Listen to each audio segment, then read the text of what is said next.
sampah di Jakarta tidak hanya disebabkan oleh perilaku buruk warga Jakarta dalam membuang sampah, namun juga diperparah dengan buruknya sistem pengelolaan sampah yang dilakukan Pemprov DKI Jakarta selama ini.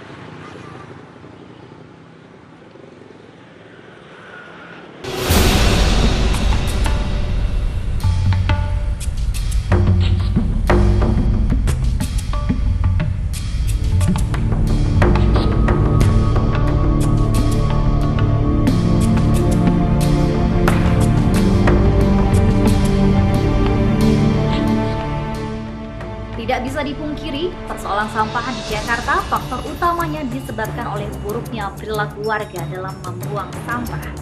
Tengok saja saat banjir yang terjadi di Jakarta beberapa waktu lalu, berbagai tumpukan aneka jenis sampah mengalir di kali ataupun sungai yang dibuang oleh warga yang tinggal di bantaran sungai atau kali. Sungai maupun kali masih menjadi tempat favorit warga dalam membuang sampah, dan alhasil aliran kali di kali ataupun sungai menjadi tersumbat.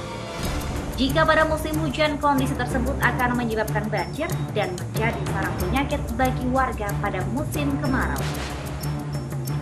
Belum lagi sampah-sampah yang berada di pemukiman warga kerap terlihat berserakan di pinggir jalan akibat dibuang secara sembarangan. Kondisi ini terjadi akibat minimnya lokasi pembuangan sampah yang berada di tengah-tengah pemukiman warga.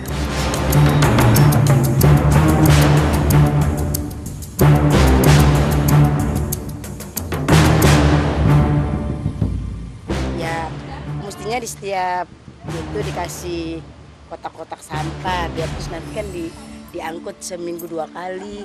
Di situ ada pembuangan sampah gede memang, tapi kalau udah penuh sampai meluber-luber kan bau. Kalau saya menilai problem sampah di DKI itu berasal dari masyarakat ya. Tumpukan-tumpukan sampah yang terbawa banjir kemarin semuanya asalnya dari masyarakat. Jadi menurut saya solusi yang paling tepat adanya pihak terkait, dalam hal ini adalah pemerintah Provinsi DKI, untuk mendidik masyarakat itu sendiri.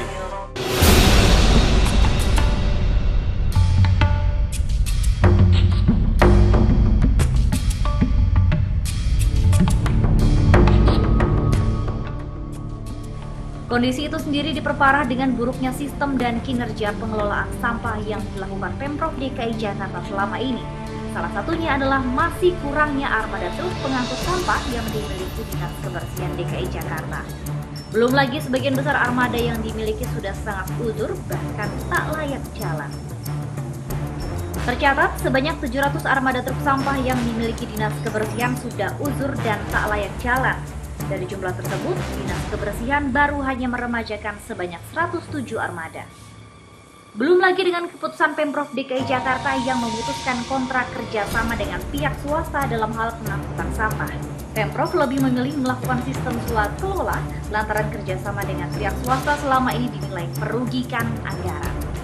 Tak hanya itu, sistem pengolahan sampah berbasis teknologi yang pernah diterapkan oleh Pemprov DKI Jakarta melalui sistem Intermediate Treatment Facility atau ITF di sejumlah lokasi seperti Cakung Cilincing, Sunter, dan Marunda hingga kini tak jelas nasibnya. Padahal, dengan sistem pengolahan sampah tersebut, Pemprov DKI Jakarta berhasil mengurangi pengangkutan sampah warga Jakarta ke tempat pembuangan akhir milik Pemprov DKI Jakarta satu-satunya di Bantar Gebang, Bekasi. Selain itu, dengan sistem ITF tersebut, sampah yang masuk padahal dapat diolah menjadi bahan bakar gas, energi listrik, briket sampah, dan kompos yang sangat berguna bagi masyarakat. Diorientasikan pengelolaan sampah itu terpadu. Artinya pengelolaan sampah menggunakan teknologi yang nanti tidak lagi tergantung kepada pembuangan sampah yang dilakukan di Bantar Gebang. Tapi sampai sekarang kita tidak dengar lagi itu ditanya. Seperti misalkan dulu dicanangkan pengelolaan sampah Intermediate Treatment Facility atau ITF Sunter. Itu pengelolaan sampah berbasis teknologi yang mampu mengelola sampah di dalam kota dengan kapasitas yang cukup banyak. Itu 1000 ton itu kalau nggak salah itu per hari bisa 1000 ton. Tapi tidak terdengar sampai sekarang.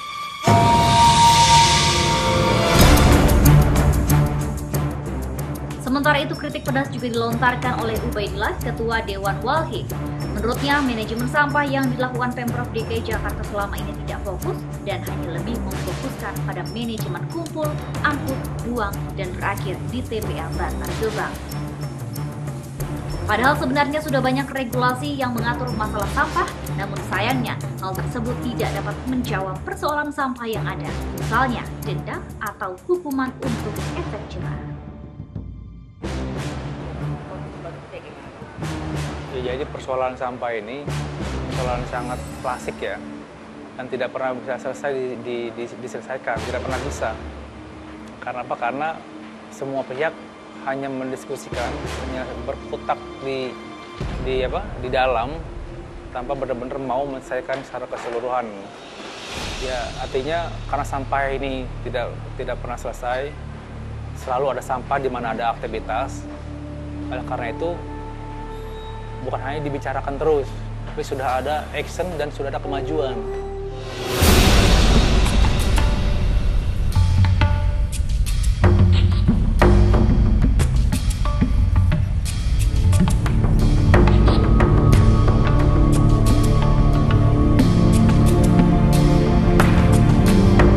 Nah, seperti itu. Nah, itu tujuan kita. Jadi, Bank Sampah ini solusi kreatif dalam rangka menangani masalah sampah, sekaligus solusi alternatif dalam rangka pengentasan kemiskinan.